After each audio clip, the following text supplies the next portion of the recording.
Operation सिंदूर के बाद रक्षा मंत्री राजनाथ सिंह की सीडीएस के साथ हुई बैठक। पाक के हर नापाक इरादों को सेना कर रही नाकाम। पाकिस्तान के ड्रोन और कई युद्धक विमान मार गिराए गए। भारत पाकिस्तान के बीच युद्ध जैसे हालात के बाद झारखंड में हाई अलर्ट। एयरपोर्ट और रेलवे स्टेशनों की बढ़ाई गई सुरक्षा। रांची में अगले 60 दिनों के लिए निषेधाज्ञा लागू। नगर विकास मंत्री ने शहरी महिला स्वयं सहायता समूहों के साथ किया संवाद। कहा, एसएचजी द्वारा तैयार उत्पादों का होगा एकीकृत ब्रांड। बैंकों से ऋण लेने में भी सरकार करेगी मदद। और 800 करोड़ रुपए के जीएसटी घोटाले में ईडी ने जमशेदपुर के एक कारोबारी को किया गिरफ्तार। डिजिटल उपकरण और निवेश के कई दस्तावेज बरामद।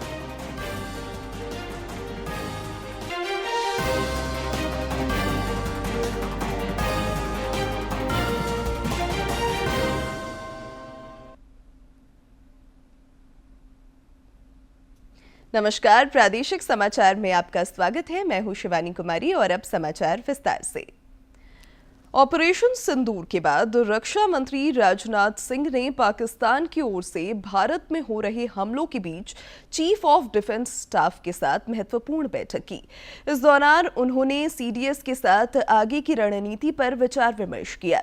इससे पहले उन्होंने कहा कि भारत ने हमेशा ही अत्यंत संयम बरतते हुए एक जिम्मेदार राष्ट्र की भूमिका निभाई है और वह बातचीत के जरिए मुद्दों को सुलझाने में विश्वास रखता है। श्री सिंह ने कहा कि अगर कोई इस संयम का फायदा उठाने की कोशिश करेगा तो उसे कड़ी कार्रवाई का सामना करना पड़ेगा।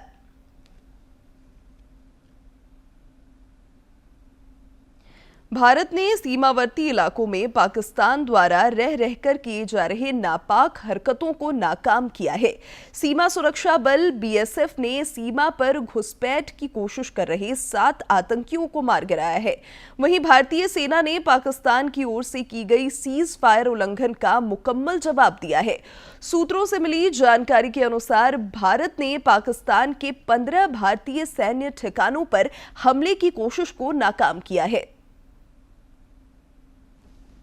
कल रात पाकिस्तान ने फिर एक बार कायराना हरकत की और भारतीय सेना ने इस कायराना हरकत का मुंहतोड़ जवाब दिया है। पाकिस्तान ने भारत में भेजे स्वार्म ड्रोन और इन ड्रोन को किस तरह से नाकाम किया। भारतीय सेना ने एलओसी और अंतर्राष्ट्रीय सीमा पर स्वार्म ड्रोन भेजने की कोशिश को भारतीय सेना ने नाकाम कर दिया है।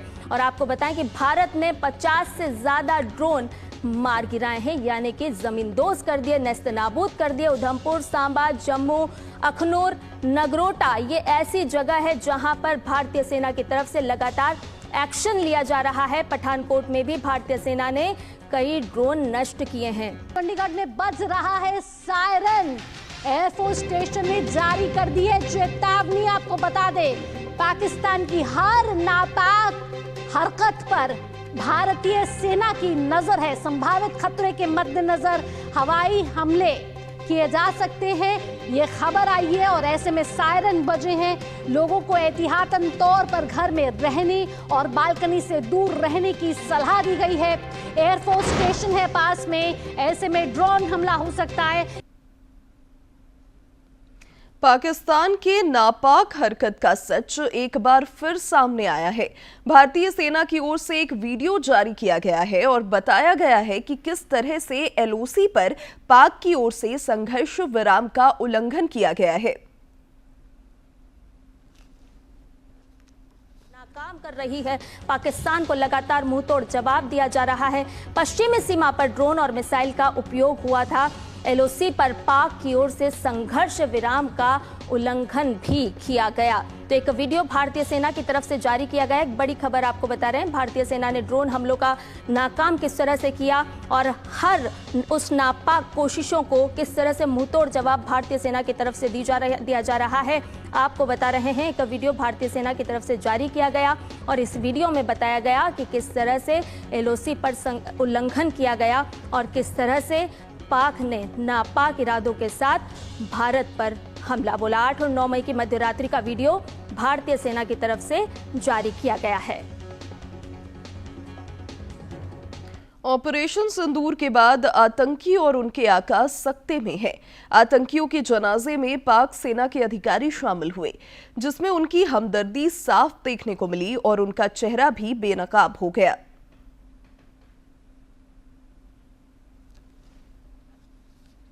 लश्कर तैयबा के आतंकवादियों के जनाजे में पाक सेना के कई अफसर शामिल हुए। पाकिस्तान की फौज के कई अफसर, लश्कर तैयबा की आतंकी चैरिटी शाखा का प्रमुख और अमेरिका द्वारा विशेष रूप से नामित आतंकवादी हाफिज अब्दुल रऊफ के अंतिम संस्कार में शामिल हुए। आतंकियों की मौत पर पाकिस्तानी आर्मी के अफसरों की हमदर्दी साफ देखने को मिल रही है। वो आतंकियों की मौत पर आंसू बहा रहे हैं।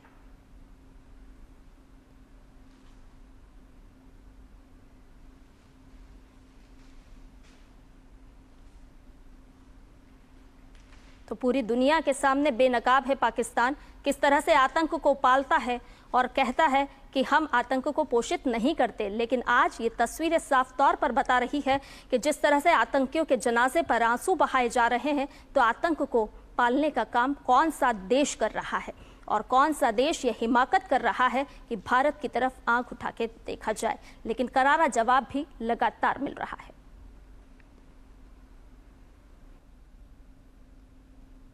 पाकिस्तान ने एक सोशल मीडिया पोस्ट में दावा किया है कि पूरे भारत में हवाई अड्डों पर प्रवेश पर प्रतिबंध लगा दिया गया है। पीआईबी फैक्ट चेक ने इसका खुलासा किया है। पीआईबी ने इस फर्जी खबर का भंडाफोड़ किया और इसे गलत बताया, क्योंकि सरकार की ओर से ऐसा कोई भी निर्णय नहीं लिया गया है। पीआईबी ने एक्स पर बताया कि सोशल मीडिया पोस्ट में किया जा रहा दावा पूरी तरह से गलत है। दिल्ली एयरपोर्ट और कई एयरलाइंस द्वारा यात्रियों के लिए प्रस्थान के 3 घंटे पहले एयरपोर्ट पहुंचने की एडवाइजरी भी इस बात की पुष्टि कर रही है। दिल्ली एयरपोर्ट ने भी यात्रियों के लिए सोशल मीडिया पर एडवाइजरी जारी की है। एयरपोर्ट ने कहा है कि हवाई जहाजों का परिचालन सामान्य है। एक्स पर सूचना जारी करते हुए कहा है कि संचालन सामान्य है, लेकिन कुछ उड़ानें हवाई क्षेत्र की स्थिति और सुरक्षा कारणों से प्रभावित हो सकती है। तो जिस तरह से हम लगातार आपको बता रहे हैं कि अफवाहों पर ध्यान नहीं दें, तो यात्रा की योजना से पहले यात्रियों के लिए किस तरह से एक एडवाइजरी जारी की गई है। दिल्ली एयरपोर्ट पर सामान्य परिचालन हो रहा है, ये भी बताया जा रहा है। स्थिति और सुरक्षा कारणों से कुछ असर यानी कि कुछ प्रभाव हो सकता है, लेकिन उड़ानों को बंद नहीं किया गया है। यात्रियों के लिए साफ तौर पर एडवाइजरी जारी की गई है, जिसे यात्रियों को ध्यान रखना बहुत जरूरी है। यात्रा की योजना से पहले अतिरिक्त समय का ध्यान रखें। जिस तरह से हम आपको बता रहे थे कि अतिरिक्त समय लेकर के आप चलें और अपनी यात्रा अपने गंतव्य तक पहुंचे। अपने एयरलाइंस से जानकारी भी आप ले सकते हैं। एयरलाइंस लगातार अपने यात्रियों को जानकारी साझा कर रही है। साथ ही साथ यात्रियों से संयम और सहयोग की अपील भी की जा रही है। आप फेक नैरेटिव पे ध्यान नहीं दें, आप सोशल मीडिया पर प्रचारित खबरों पर ध्यान नहीं दें, आप सच को जानें। एयरलाइंस की यात्रियों को एडवाइजरी भी जारी की गई है। सुरक्षा और सुविधा सुनिश्चित करने के लिए हर संभव प्रयास हर मोर्चे पर लगातार किए जा रहे हैं। यात्रियों से अपील है कि संयम और सहयोग बरता जाए। ऑपरेशन सिंदूर के बाद पाकिस्तान भारी वित्तीय संकट से जूझ रहा है। पाकिस्तान सरकार के आर्थिक सलाहकार विभाग ने एक्स पर पोस्ट कर यह खुलासा किया है। भारत के साथ बढ़ते संघर्ष और शेयर बाजार की गिरावट से पाकिस्तान की हालत पतली हो गई है। इस संकट से निपटने के लिए उसने विश्व बैंक सहित अंतर्राष्ट्रीय साझेदारों से मदद की गुहार लगाई है। कि इस समय हालत आपको पता ही है कि खस्ता है और अंतर्राष्ट्रीय मदद की गुहार लगाने चल पड़ा है यहाँ पे Pakistan. Economic affairs division government of Pakistan की तरफ से ये ट्वीट आया है कि देखिए, हमें अंतर्राष्ट्रीय साझेदारी की जरूरत है, मदद की जरूरत है। ऑपरेशन सिंदूर के बाद लोग भारतीय सेना की प्रशंसा करते नजर आ रहे हैं। जमशेदपुर में भी लोग भारत माता की जय और वंदे मातरम का नारा लगा रहे हैं। लोगों का कहना है कि पूरा देश एकजुट हो चुका है और सभी चाहते हैं कि आतंकियों को कड़ा जवाब दिया जाए। हम तुम्हारे साथ हैं, मोदी तुम आगे बढ़ो, हम तुम्हारे साथ हैं। और अल्टीमेटली मोदी जी ने वो कर दिखाया, हमारी सेना ने कर दिखाया। जो शौर्य पराक्रम का परिचय पाकिस्तान को दिखाया हमने, वो युवा युवा तक याद रखेगा। पाकिस्तान में रहने वाले जो आतंकवादी तत्व हैं, वो इस क्षण को, इस समय को भूल नहीं पाएंगे।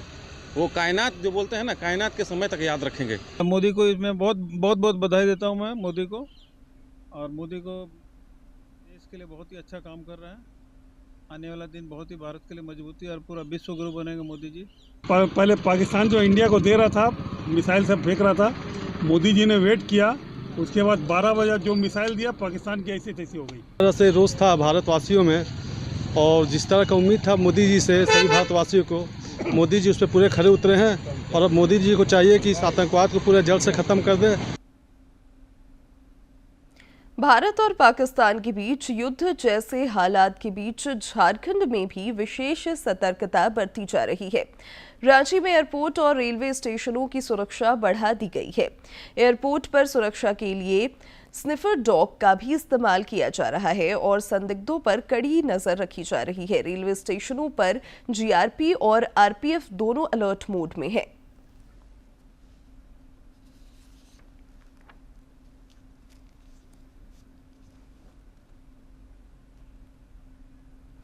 भारतीय सेना अद्भुत शौर्य और पराक्रम का प्रदर्शन करते हुए दुश्मन देश को करारा जवाब दे रही है। इधर अपनी सेना की सलामती और उन्हें और अधिक शक्ति देने की याचना को लेकर देश भर में प्रार्थनाओं का दौर जारी है। इधर रांची के ऐतिहासिक पहाड़ी मंदिर में भी युवाओं ने भगवान भोलेनाथ की पूजा की और भारतीय सेना की रक्षा के लिए प्रार्थना किया। युवाओं ने कहा कि प्रधानमंत्री मोदी और रक्षा मंत्री राजनाथ सिंह ने जो कहा वो करके दिखाया। उन्होंने कहा कि आज एक बार फिर देशवासियों को अपनी सेना पर गर्व हो रहा है।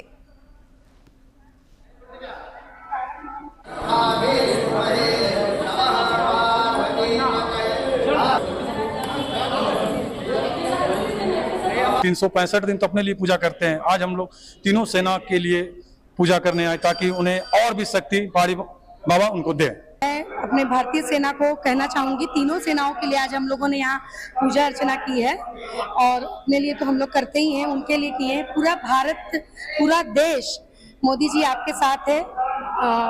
भारतीय सेना आप लोगों के साथ। हम लोग प्रधानमंत्री ने कहा कि मिट्टी में मिला देंगे, तो भगवान पहाड़ी बाबा के दरबार में जो आता है वो खाली नहीं जाता है।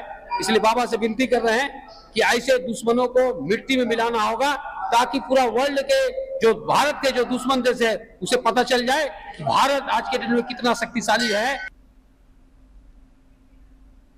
आपका पसंदीदा डीडी झारखंड नए तेवर और नए कलेवर के साथ आपके बीच है, ताकि पल पल की खबरें आप तक पहुंचे। आपका अपना पसंदीदा डीडी झारखंड, गांव से लेकर कस्बों और शहरों तक की है धड़कन। सटीक, विश्वसनीय और तेज खबरों का भी है आईना। राजनीति के मंच से सत्ता के गलियारों तक, खेत से खलिहान और मनोरंजन से इंफोटेनमेंट तक, खेल के मैदान से रंगमंच की खबरों तक, सब कुछ देखिए हमारे प्रादेशिक समाचार में हर रोज दोपहर 12:30, शाम 6:30 और 7:30 बजे, सिर्फ और सिर्फ डीडी झारखंड पर। झारखंड लोक सेवा आयोग की ओर से 11वीं से 13वीं राज्य सिविल सेवा की मुख्य परीक्षा के 10 महीने के बाद भी रिजल्ट घोषित नहीं किया गया है। इससे अब परीक्षा में शामिल अभ्यर्थी नाराज और आक्रोशित हैं। रिजल्ट जारी करने की मांग को लेकर अभ्यर्थियों का आंदोलन शुरू हो गया है। इस बीच मुख्यमंत्री हेमंत सोरेन ने कहा है कि जेपीएससी के रिजल्ट की मांग को लेकर आंदोलन कर रहे अभ्यर्थियों के साथ जल्द न्याय होगा। चूँकि जेपीएससी एक इंडिपेंडेंट बॉडी है,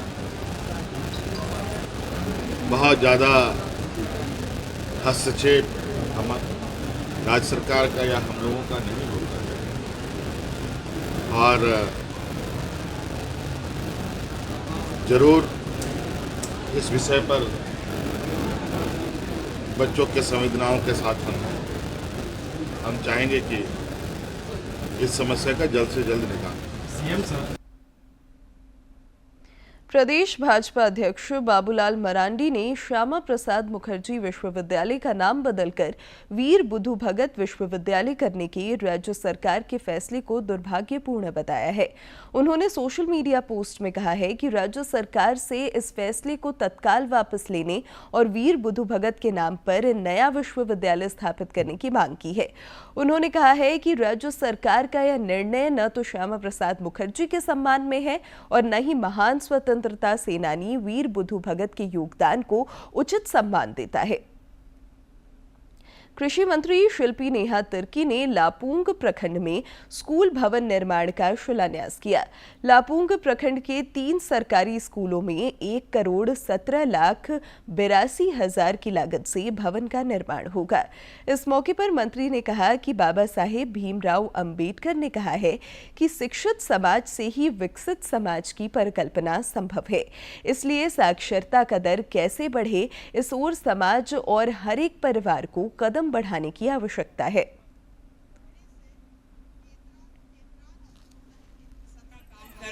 लोगों के समस्या का समाधान हुआ है, बच्चों के समस्याओं का समाधान हुआ है। आज हम और आप यहाँ पे 8 कमरे का भवन का शिलान्यास करने जा रहे हैं। आने वाले समय में हमारे बच्चों को भी इस भवन का लाभ मिलेगा। आने वाली जो पीढ़ी है उनको भी एक नया दिशा मिलेगा इस स्कूल से, यही कामना हम करते हैं।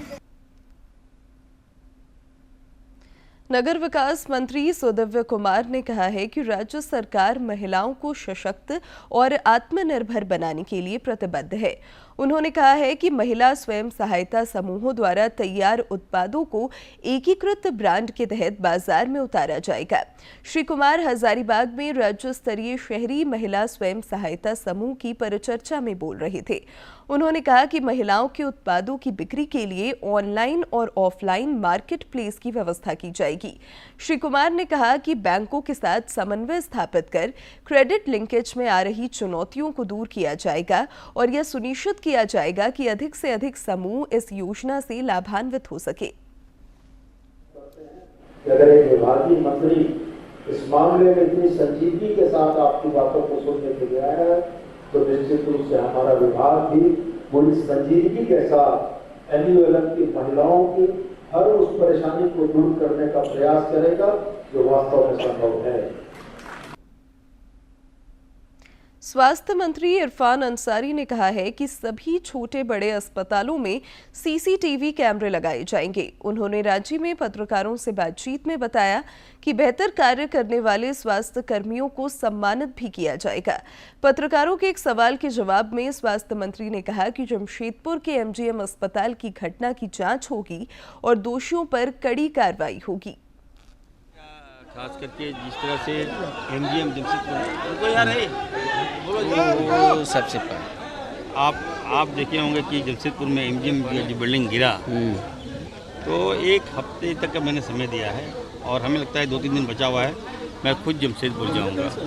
कुछ जानकारी मिल रही है कि बिल्डिंग विभाग की दोषी के कारण वो बिल्डिंग गिरा है, तो जो दोषी होगा उस पर कार्रवाई करेंगे।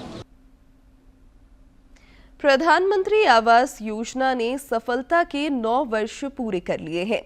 इस केंद्र प्रायोजित योजना की वजह से गिरिडीह के ग्रामीण क्षेत्रों में भी सुखद बदलाव दिख रहा है। प्रधानमंत्री आवास योजना ग्रामीण की सौगात मिलने से लाभार्थी खासे खुश हैं। प्रधानमंत्री नरेंद्र मोदी के कुशल नेतृत्व और निर्देशन में प्रधानमंत्री आवास योजना के तहत ग्रामीण परिवारों को पक्के आवास का लाभ मिला है। गिरिडीह के मुफस्सिल थाना क्षेत्र के जगपतारी की महिलाएं भी प्रधानमंत्री आवास योजना का लाभ लेकर खुश हैं। लाभुकों ने बताया कि पहले मिट्टी के घर में रहने से कई तरह की परेशानियां हो रही थीं, लेकिन योजना के तहत मिले पक्के आवास ने सभी समस्याएं दूर कर दी है। पहले घर बहुत जुटता था, खपड़ा घर था और अभी घर बन गया है, ठीक रहते हम लोग। सरकार पैसा दिए तो अभी हम लोग का कॉलोनी बना है, हम लोग का अपना मकान हो गया है। बोलो जब पता नहीं, हमको पहले मिट्टी का मकान था, अब हमको सरकार दिया, घर दिया, कॉलोनी पास में दिया, हम रह रहे हैं यहीं पे। प्रधानमंत्री आवास योजना ग्रामीण का लाभ लेकर अपना पक्का आशियाना बनाने वाली रूबी परवीन ने कहा कि मिट्टी और खपड़े के घर में रहने के दौरान बरसात के मौसम में काफी परेशानी होती थी, पानी गिरता रहता था, लेकिन प्रधानमंत्री आवास योजना ग्रामीण ने मौसम की मार से उनके परिवार को सुरक्षा चक्र प्रदान किया है। खपड़ा वाला घर था जिसके कारण बहुत परेशानी उठाना पड़ता था हम लोग को, रात भर हम लोग सो नहीं पाते थे, पानी इधर उधर चूते रहता था हमेशा। अभी परेशानी से दूर हो गया, सरकार मदद की, इसके वजह से अभी हम लोग आराम से रह रहे हैं, ढलैया मकान। प्रधानमंत्री आवास योजना ग्रामीण ने निश्चित रूप से वंचित वर्गों को बड़ी राहत दी है, जिससे उनके जीवन में नया उजियारा आया है। डीडी न्यूज़ के लिए गिरिडीह से रमेश प्रभाकर की रिपोर्ट। झारखंड राज्य विधिक सेवा प्राधिकार के निर्देशानुसार कल राज्य भर में राष्ट्रीय लोक अदालत का आयोजन किया जाएगा, जिसकी सभी तैयारी पूरी कर ली गई है। हजारीबाग सिविल कोर्ट परिसर में आयोजित होने वाले राष्ट्रीय लोक अदालत की जानकारी देते हुए प्रधान जिला जज रणजीत कुमार ने बताया कि इसमें पक्षकारों की आपसी सहमति पर लंबित वादों का निष्पादन किया जाएगा। उन्होंने कहा कि वादों के निष्पादन के लिए लोक अदालत एक सस्ता, सुगम एवं सरल माध्यम है। लोक अदालत के खिलाफ अपील में नहीं जाया जा सकता है, इसलिए ज्यादा से ज्यादा लोगों को इसमें आना चाहिए। हजारीबाग द्वारा राष्ट्रीय लोक अदालत का आयोजन किया जा रहा है। ये आयोजन 10 मई 2025 में निर्धारित किया गया है। इस वर्ष का ये द्वितीय नेशनल लोक अदालत है और यह लोक अदालत नालसा के निर्देशानुसार झालसा के तत्वाधान में हर 3 महीने पर राष्ट्रीय लोक अदालत का आयोजन किया जाता है। प्रवर्तन निदेशालय ने 800 करोड़ से अधिक के जीएसटी घोटाले में जमशेदपुर के एक कारोबारी को गिरफ्तार किया है। इससे पहले कल जांच एजेंसी ने रांची और जमशेदपुर में कई ठिकानों पर छापेमारी की। तलाशी अभियान में मिले साक्ष्यों के बाद देर शाम ईडी ने जमशेदपुर के कारोबारी अमित अग्रवाल को गिरफ्तार कर लिया। सूत्रों से मिली जानकारी के अनुसार इस छापेमारी में ईडी ने कई डिजिटल उपकरण और निवेश के दस्तावेज बरामद किए हैं। केंद्र सरकार सामाजिक सुरक्षा योजनाओं के जरिए लोगों को सुरक्षा चक्र उपलब्ध करा रही है, ताकि विषम परिस्थितियों में प्रभावित परिवारों को कोई परेशानी न हो। प्रधानमंत्री जीवन ज्योति बीमा योजना भी एक ऐसी बीमा योजना है जिसमें महज 436 रुपए के सालाना प्रीमियम पर 2 लाख रुपए की निश्चित गारंटी मिलती है। कोडरमा में करीब 1,31,000 लोग इस योजना से जुड़े हैं।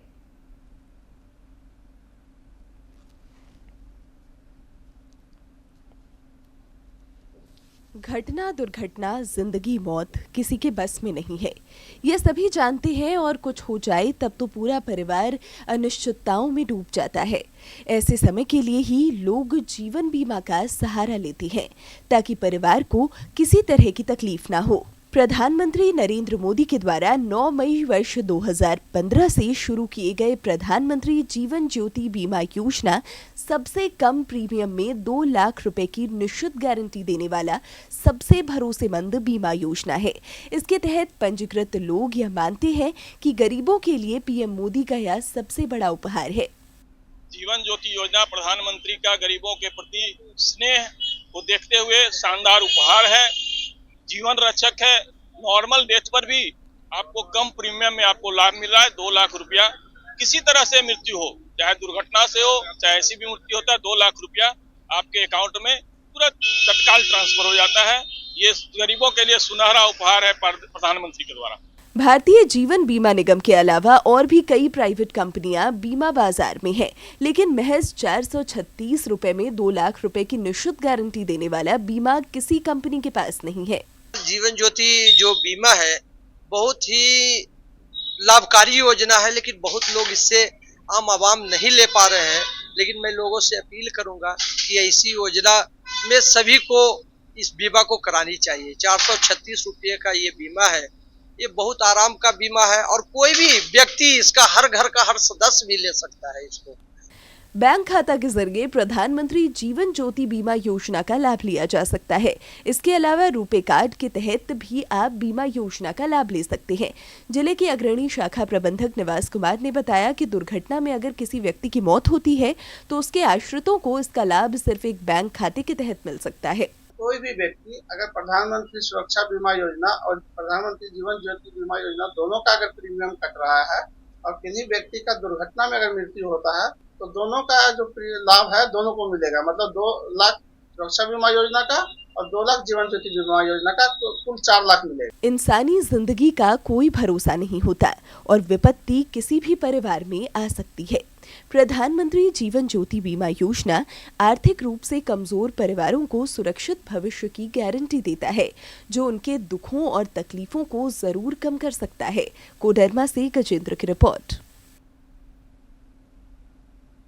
अमेरिकी मूल के 69 वर्षीय कार्डिनल रॉबर्ट फ्रांसिस प्रीवोस्ट नए पोप चुने गए। ये पोप लियो 14वें के नाम से जाने जाएंगे। चुनाव प्रक्रिया के तहत कल रोम स्थित सेंट पीटर्स स्क्वायर में नए पोप की घोषणा की गई। अब ये दुनिया भर के कैथोलिक ईसाइयों के धर्मगुरु के रूप में वेटिकन का नेतृत्व करेंगे।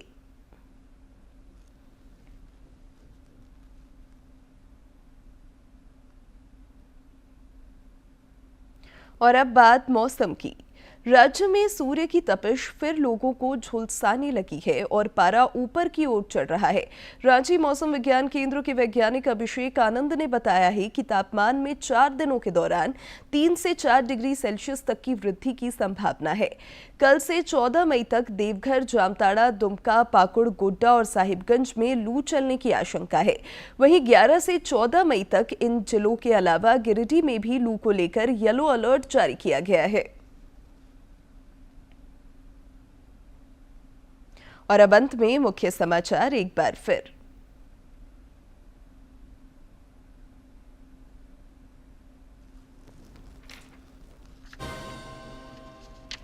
ऑपरेशन सिंदूर के बाद रक्षा मंत्री राजनाथ सिंह की सीडीएस के साथ हुई बैठक। पाक के हर नापाक इरादों को सेना कर रही नाकाम। पाकिस्तान के ड्रोन और कई युद्धक विमान मार गिराए गए।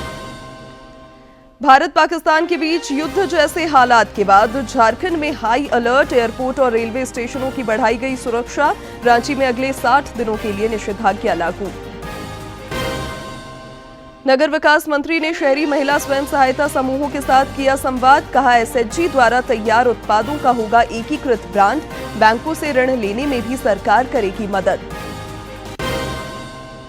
और 800 करोड़ रुपए की जीएसटी घोटाले में ईडी ने जमशेदपुर के कारोबारी को किया गिरफ्तार। डिजिटल उपकरण और निवेश के कई दस्तावेज बरामद।